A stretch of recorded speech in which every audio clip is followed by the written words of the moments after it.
ആകാശവാണി.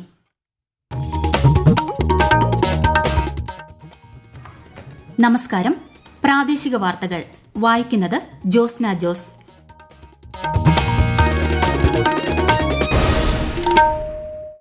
പ്രധാന വാർത്തകൾ. ബിജെപി ദേശീയ കൺവെൻഷന് ഇന്ന് സമാപനം. പ്രധാനമന്ത്രി നരേന്ദ്രമോദി അല്പസമയത്തിനകം സമ്മേളനത്തെ അഭിസംബോധന ചെയ്യും. വന്യജീവി ആക്രമണങ്ങളുടെ സാഹചര്യത്തിൽ രാഹുൽ ഗാന്ധി MP വയനാട്ടിൽ. വിഷയത്തിൽ വികാരപരമായ പ്രതികരണമല്ല ആവശ്യമെന്ന് വനം മന്ത്രി. വയനാട്ടിൽ കേന്ദ്ര നിർദ്ദേശം പാലിക്കപ്പെട്ടില്ലെന്ന് കേന്ദ്ര സഹമന്ത്രി വി മുരളീധരൻ. കേരളത്തെ ഉന്നത വിദ്യാഭ്യാസ ഹബ്ബാക്കുകയാണ് ലക്ഷ്യമെന്ന് മുഖ്യമന്ത്രി പിണറായി വിജയൻ. കേന്ദ്ര സർക്കാരും കർഷക പ്രതിനിധികളും തമ്മിലുള്ള 4ാം ഘട്ട ചർച്ച ഇന്ന് വൈകിട്ട് ചണ്ഡിഗഡിൽ. രാജ്കോട്ട് ക്രിക്കറ്റ് ടെസ്റ്റിൽ ഇംഗ്ലണ്ടിനെതിരെ ഇന്ത്യയ്ക്ക് ശക്തമായ ലീഡ്. വാർത്തകൾ വിശദമായി. ന്യൂഡൽഹിയിലെ ഭാരത് മണ്ഡപത്തിൽ നടക്കുന്ന BJP ദേശീയ കൺവെൻഷൻ ഇന്ന് സമാപിക്കും. അല്പസമയത്തിനകം പ്രധാനമന്ത്രി നരേന്ദ്രമോദി സമ്മേളനത്തെ അഭിസംബോധന ചെയ്യും. BJPയുടെ നേതൃത്വത്തിലുള്ള NDA ഭരണം രാജ്യത്തിന്റെ വികസന യാത്രയ്ക്ക് 10 മടങ്ങ് വേഗം കൂട്ടിയതായി കേന്ദ്ര ആഭ്യന്തരമന്ത്രി അമിത് ഷാ സമ്മേളനത്തെ അഭിസംബോധന ചെയ്തുകൊണ്ട് പറഞ്ഞു. BJPയെ സംബന്ധിച്ചിടത്തോളം രാജ്യസുരക്ഷ അതിപ്രധാനമാണെന്നും അദ്ദേഹം വ്യക്തമാക്കി. സമ്മേളനത്തിന്റെ ആദ്യ ദിനമായ ഇന്നലെ പ്രധാനമന്ത്രി നരേന്ദ്രമോദി യോഗത്തിൽ പാർട്ടി നേതാക്കളെ അഭിസംബോധന ചെയ്തിരുന്നു. വരാനിരിക്കുന്ന ലോക്സഭാ തെരഞ്ഞെടുപ്പിൽ 370 സീറ്റുകൾ ഉറപ്പാക്കാൻ അടുത്ത 100 ദിവസം ആത്മസമർപ്പണത്തോടെ പ്രവർത്തിക്കാൻ BJP പ്രവർത്തകരോട് പ്രധാനമന്ത്രി ആഹ്വാനം ചെയ്തു. 11,500 പ്രതിനിധികളാണ് BJPയുടെ ദ്വിദിന ദേശീയ കൺവെൻഷനിൽ പങ്കെടുക്കുന്നത്. ആവർത്തിച്ചുള്ള വന്യജീവി ആക്രമണങ്ങളുടെ സാഹചര്യത്തിൽ രാഹുൽ ഗാന്ധി MP വയനാട്ടിലെത്തി. കാട്ടാന ബേലൂർ മഖ്നയുടെ ആക്രമണത്തിൽ കൊല്ലപ്പെട്ട കർഷകൻ അജീഷിന്റെയും ഫോറസ്റ്റ് വാച്ചർ പോളിന്റെയും കുടുംബങ്ങളെ രാഹുൽ ഗാന്ധി സന്ദർശിച്ചു. വന്യജീവി ആക്രമണ വിഷയത്തിൽ മണ്ഡലത്തിലെ ഉദ്യോഗസ്ഥരുമായുള്ള അവലോകന യോഗത്തിലും അദ്ദേഹം പങ്കെടുക്കുന്നുണ്ട്. ജില്ലാ കളക്ടർ, SP, മറ്റു ജനപ്രതിനിധികൾ തുടങ്ങിയവരും യോഗത്തിൽ പങ്കെടുക്കുന്നുണ്ട്. വിശദാംശങ്ങളുമായി ആകാശവാണി വയനാട് ജില്ലാ പ്രതിനിധി അരുൺ വിൻസെന്റ്. ഭാരത് ജോഡോ ന്യായയാത്ര നിർത്തിവെച്ചാണ് രാഹുൽ ഗാന്ധി വയനാട്ടിലെത്തിയത്. ഇന്നലെ രാത്രിയിൽ കണ്ണൂരിലെത്തിയ രാഹുൽ ഗാന്ധി രാവിലെ 7:30 കാട്ടാന കൊലപ്പെടുത്തിയ പയ്യമ്പള്ളി പനച്ചിയിൽ അജീഷിന്റെ വീട് സന്ദർശിച്ചു. നിങ്ങളുടെ ഏത് പ്രശ്നത്തിലും താൻ ഒപ്പമുണ്ടാകുമെന്ന് ഉറപ്പു നൽകുകയും ചെയ്തു. തുടർന്ന് ഇന്നലെ കാട്ടാനയുടെ ആക്രമണത്തിൽ കൊല്ലപ്പെട്ട വനംവകുപ്പിലെ താൽക്കാലിക വാച്ചർ പാക്കത്തെ പോളിന്റെ വീടും സന്ദർശിച്ചു. ആ പോളിന്റെ മകളുടെ പഠന ചെലവ് ഏറ്റെടുക്കുമെന്നും രാഹുൽ ഗാന്ധി ഉറപ്പു നൽകി. പ്രജീഷിന്റെ വീടും രാഹുൽ ഗാന്ധി സന്ദർശിച്ചു. കർണാടകയിൽ നിന്നും നിത്യവും വന്യമൃഗങ്ങൾ ജില്ലയിലെത്തി ആളുകളെ ആക്രമിക്കുകയും കൃഷി നശിപ്പിക്കുകയും ചെയ്യുന്ന സംഭവത്തിൽ കർണാടക സർക്കാരുമായി സംസാരിക്കുമെന്നും രാഹുൽ ഗാന്ധി അറിയിച്ചു. അതേസമയം ഇന്നലെയും പുൽപ്പള്ളിയിൽ കടുവ ഇറങ്ങി പശുവിനെ കൊന്നു. വയനാട്ടിലെ ചികിത്സാ സൌകര്യങ്ങൾ കൂടുതൽ മെച്ചപ്പെടുത്തണമെന്ന് രാഹുൽ ഗാന്ധി MP. ഇതുമായി ബന്ധപ്പെട്ട മുഖ്യമന്ത്രിയുമായി സംസാരിക്കുമെന്നും അദ്ദേഹം വയനാട്ടിൽ വാർത്താ സമ്മേളനത്തിൽ പറഞ്ഞു. വയനാട്ടിൽ കൂടുതൽ ദ്രുത പ്രതികരണ സംഘങ്ങളെ ഏർപ്പെടുത്തണം. അയൽ സംസ്ഥാനങ്ങളുമായി ചേർന്ന് പ്രശ്നപരിഹാര മാർഗങ്ങൾ തേടാമെന്നും രാഹുൽ ഗാന്ധി ഉറപ്പു നൽകി. മനുഷ്യ വന്യജീവി സംഘർഷം നിലനിൽക്കുന്ന മേഖലകളിൽ ഒരുക്കേണ്ട ചികിത്സാ സൌകര്യങ്ങൾ സംബന്ധിച്ച കേന്ദ്ര സർക്കാർ നിർദ്ദേശം വയനാട്ടിൽ പാലിക്കപ്പെട്ടില്ലെന്ന് കേന്ദ്ര സഹമന്ത്രി വി മുരളീധരൻ. കേന്ദ്ര നിർദ്ദേശങ്ങൾ എന്തുകൊണ്ട് നടപ്പാക്കുന്നില്ല എന്ന് മുഖ്യമന്ത്രി പിണറായി വിജയൻ ജനത്തോട് വിശദീകരിക്കണം. ഗുരുതരമായ സാഹചര്യത്തിൽ പോലും സർവകക്ഷി യോഗത്തിന് എത്താതിരുന്ന വനം മന്ത്രിയെ പുറത്താക്കണം. എന്തുകൊണ്ട് വയനാട് മെഡിക്കൽ കോളേജ് പൂർണ്ണ സജ്ജമായില്ലെന്ന് വിനോദസഞ്ചാരത്തിനെന്ന പോലെ എത്തിയ MPയും വിശദീകരിക്കണമെന്ന് ശ്രീ മുരളീധരൻ ആവശ്യപ്പെട്ടു. വന്യജീവി ആക്രമണ വിഷയത്തിൽ വികാരപരമായ പ്രതികരണമല്ല ആവശ്യമെന്ന് വനം മന്ത്രി AK ശശീന്ദ്രൻ. മാധ്യമങ്ങളോട് പ്രതികരിക്കുകയായിരുന്നു അദ്ദേഹം.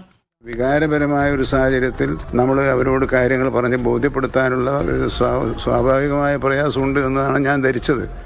അതുകൊണ്ട് ആ സ്വാഭാവികമായ പ്രയാസമില്ലാത്തൊരു സമയത്ത് കുറച്ചും കൂടി ആളുകൾ ശാന്തരായി നിൽക്കുന്ന സമയത്ത് അവരോട് കാര്യങ്ങൾ തിരക്കുന്നത്, അല്ലെങ്കിൽ അവരും പറയുന്നത് വികാരപരമായിട്ടായിരിക്കും. വികാരപരമായി പ്രശ്നങ്ങളെ സമീപിച്ചാൽ പ്രശ്നപരിഹാരം ഉണ്ടാവുകയില്ല. പ്രശ്നങ്ങൾ ഉന്നയിച്ചു എന്ന് മാത്രമേ ഉണ്ടാവുള്ളൂ. നമുക്ക് പ്രശ്നങ്ങൾ ഉന്നയിച്ചാൽ പോരാ, പ്രശ്നങ്ങൾക്ക് പരിഹാരം കാണണം. പ്രശ്നങ്ങൾക്ക് പരിഹാരം കാണണമെങ്കിൽ ജനക്കൂട്ടത്തോട് സംസാരിച്ച് പ്രശ്നങ്ങളോട് പരിഹാരം ഉണ്ടാക്കാൻ കഴിയും. അതുകൊണ്ടാണ് ഉത്തരവാദപ്പെട്ടവരുമായുള്ള ചർച്ച നമ്മൾ നടത്തുന്നത്. ആ ചർച്ചകളിലൂടെ പരിഹാരം കാണാൻ കഴിയുമെന്ന് തന്നെയാണ് ഞാൻ വിശ്വസിക്കുന്നത്.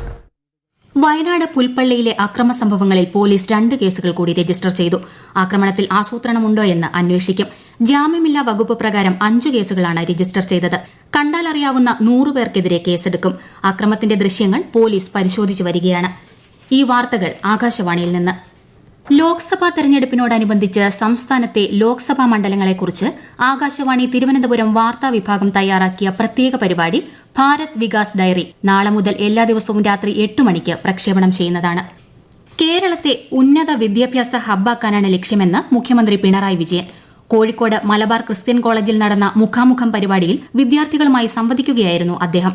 സംസ്ഥാനത്തെ വിജ്ഞാന സമൂഹമാക്കുന്നതിൽ ഉന്നത വിദ്യാഭ്യാസ മേഖലയ്ക്ക് പ്രധാന പങ്കുണ്ട്. ഉപരിപ്ലവമായ പരിഷ്കാരമല്ല വേണ്ടതെന്നും കാലോചിതമായ ഉടച്ചുവാർക്കലാണ് ലക്ഷ്യമിടുന്നതെന്നും മുഖ്യമന്ത്രി വ്യക്തമാക്കി. അതിനൂതനമായ മേഖലകളിൽ കൂടി കേരളത്തിലെ വിദ്യാർത്ഥികൾക്ക് പ്രാവീണ്യം ലഭ്യമാക്കണമെന്നാണ് സർക്കാർ കരുതുന്നത്. അത് ഉറപ്പുവരുത്തുക എന്ന ഉദ്ദേശത്തോടെയാണ് ഡിജിറ്റൽ യൂണിവേഴ്സിറ്റിക്ക് തുടക്കം കുറിച്ചത്. അതിലൂടെ ഉൽപ്പാദിക്കപ്പെടുന്ന അറിവുകൾക്ക് റിയൽ ടൈം ആപ്ലിക്കേഷൻ ഉണ്ടാകുന്നു എന്ന് ഉറപ്പുവരുത്താൻ കൂടിയാണ് ഡിജിറ്റൽ സയൻസ് പാർക്കിന് കൂടി ആരംഭം കുറിച്ചിട്ടുള്ളത്. അതും ഡിജിറ്റൽ സയൻസ് പാർക്ക് അത്തരത്തിലുള്ള ഇന്ത്യയിലെ ആദ്യത്തെ സംരംഭമാണ്. നിർമ്മിത ബുദ്ധി, മെഷീൻ ലേണിംഗ് തുടങ്ങിയ വിഷയങ്ങളിൽ മികവിന്റെ കേന്ദ്രങ്ങൾ സ്ഥാപിക്കുന്നതിനായി എഡിൻബറ യൂണിവേഴ്സിറ്റി, QLS സ്പേസ് ഇവയുമായെല്ലാം ചേർന്ന് ഡിജിറ്റൽ യൂണിവേഴ്സിറ്റി പ്രത്യേക പദ്ധതി നടപ്പിലാക്കി വരികയാണ്. വിദ്യാഭ്യാസ മേഖലയിലെ കാഴ്ചപ്പാടുകൾ രൂപീകരിക്കുന്നതിന് നേരത്തെ നടന്ന സംവാദ പരിപാടി സഹായകമായിട്ടുണ്ടെന്ന് മുഖ്യമന്ത്രി പറഞ്ഞു. ചടങ്ങിൽ മന്ത്രി ആർ ബിന്ദു അധ്യക്ഷത വഹിച്ചു. സംസ്ഥാനത്തിന്റെ അസാധാരണമായ സാമ്പത്തിക പ്രതിസന്ധിയുടെ ഭാരം തദ്ദേശ സ്ഥാപനങ്ങളുടെ മേൽ കെട്ടിവയ്ക്കാൻ സർക്കാർ ശ്രമിച്ചിട്ടില്ല എന്ന് മന്ത്രി MB രാജേഷ്. തദ്ദേശ ദിനാഘോഷത്തിന്റെ ഭാഗമായി സംഘടിപ്പിച്ച അക്കാദമിക് സെഷനുകളുടെ ഉദ്ഘാടനം കൊട്ടാരക്കരയിൽ നിർവഹിക്കുകയായിരുന്നു മന്ത്രി. സാമ്പത്തിക പ്രതിസന്ധിക്കിടയിലും ഈ ബജറ്റിൽ തദ്ദേശ സ്ഥാപനങ്ങൾക്കുള്ള വികസന ഫണ്ട് സർക്കാർ 28.09% ഉയർത്തി. തദ്ദേശ സ്ഥാപനങ്ങളോടുള്ള സർക്കാരിന്റെ സമീപനവും പ്രതിബദ്ധതയും അതിൽ നിന്ന് വ്യക്തമാണെന്നും മന്ത്രി പറഞ്ഞു.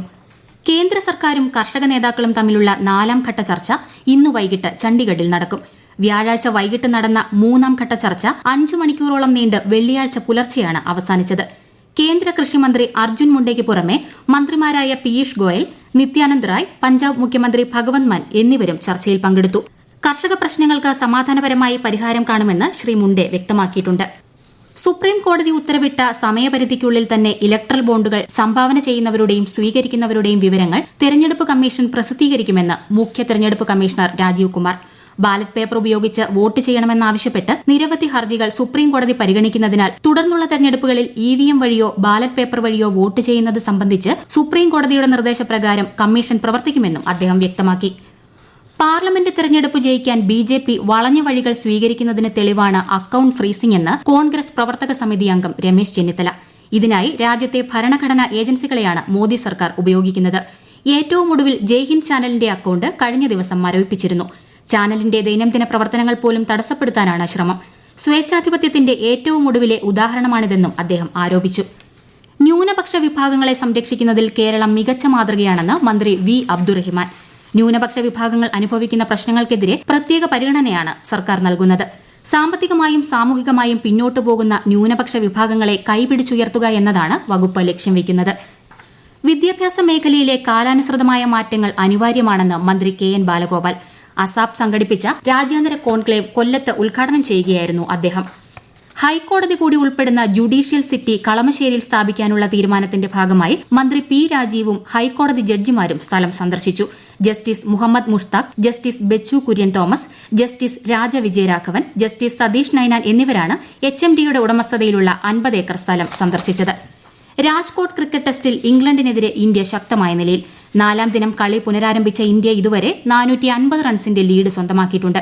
ഒടുവിൽ റിപ്പോർട്ട് കിട്ടുമ്പോൾ ഇന്ത്യ 4 വിക്കറ്റ് നഷ്ടത്തിൽ 324 റൺസ് എന്ന നിലയിലാണ്. ഇന്ത്യയ്ക്ക് വേണ്ടി യശസ്വി ജയ്സ്വാൾ ഇതുവരെ 154 റൺസ് എടുത്തിട്ടുണ്ട്. ISL ഫുട്ബോളിൽ ഇന്ന് മുംബൈ FC ബംഗളൂരു FCയുമായി ഏറ്റുമുട്ടും. രാത്രി 7:30 മത്സരം. കേരളത്തിൽ ഇന്നും ഉയർന്ന ചൂടനുഭവപ്പെടുമെന്ന് സംസ്ഥാന ദുരന്ത നിവാരണ അതോറിറ്റി. കണ്ണൂർ, കോട്ടയം, കോഴിക്കോട് ജില്ലകളിൽ ഉയർന്ന താപനില 37°C വരെയും ആലപ്പുഴയിൽ 36°C വരെയും ഉയരാൻ സാധ്യതയുണ്ട്. ഇത് സാധാരണയേക്കാൾ 4°C കൂടുതലാണ്. പ്രധാന വാർത്തകൾ വീണ്ടും. BJP ദേശീയ കൺവെൻഷന് ഇന്ന് സമാപനം. പ്രധാനമന്ത്രി നരേന്ദ്രമോദി അല്പസമയത്തിനകം സമ്മേളനത്തെ അഭിസംബോധന ചെയ്യും. വന്യജീവി ആക്രമണങ്ങളുടെ സാഹചര്യത്തിൽ രാഹുൽ ഗാന്ധി MP വയനാട്ടിൽ. വിഷയത്തിൽ വികാരപരമായ പ്രതികരണമല്ല ആവശ്യമെന്ന് വനം മന്ത്രി. വയനാട്ടിൽ കേന്ദ്ര നിർദ്ദേശം പാലിക്കപ്പെട്ടില്ലെന്ന് കേന്ദ്ര സഹമന്ത്രി V. മുരളീധരൻ. കേരളത്തെ ഉന്നത വിദ്യാഭ്യാസ ഹബ്ബാക്കുകയാണ് ലക്ഷ്യമെന്ന് മുഖ്യമന്ത്രി പിണറായി വിജയൻ. കേന്ദ്ര സർക്കാരും കർഷക പ്രതിനിധികളും തമ്മിലുള്ള 4ാം ഘട്ട ചർച്ച ഇന്ന് വൈകിട്ട് ചണ്ഡിഗഡിൽ. രാജ്കോട്ട് ക്രിക്കറ്റ് ടെസ്റ്റിൽ ഇംഗ്ലണ്ടിനെതിരെ ഇന്ത്യയ്ക്ക് ശക്തമായ ലീഡ്. പ്രാദേശിക വാർത്തകൾ കഴിഞ്ഞു. അടുത്ത വാർത്താ പ്രക്ഷേപണം 12:50.